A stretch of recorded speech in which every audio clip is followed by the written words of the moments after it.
பீகார் முன்னாள் முதல்வரும் ராஷ்டிரிய ஜனதா தளம் கட்சியின் தலைவருமான லாலு பிரசாத் யாதவ் 78வது பிறந்த நாளை 78 கிலோ கேக்கை வாளால் வெட்டி கொண்டாடியுள்ளார்.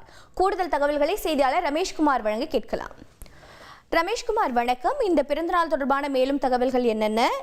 இவருடைய குடும்ப உறுப்பினர்கள் அனைவரும் இந்த கொண்டாட்டத்தில் கலந்து கொண்டார்களா? என்ன தகவல்?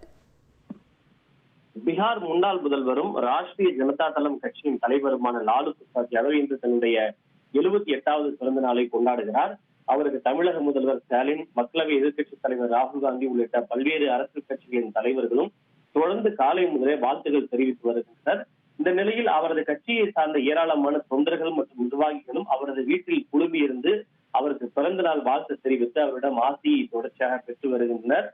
தனது இல்லத்தில் தொண்டர்கள் மத்தியில் தன்னுடைய 78வது பிறந்த நாளையொட்டி 78 கிலோ லட்டுவை அவர் வாளால் வெட்டி பிறந்த நாளை கொண்டாடியிருக்கிறார். அப்போது அவர் இந்த லட்டுவை வெட்டுகின்ற போது லாலு பிரசாத் யாதவ் ஜிந்தாபாத் என அவரது கட்சியினுடைய தொண்டர்கள் உற்சாகமாக முழக்கங்களை எழுப்பியதை காண முடிகிறது.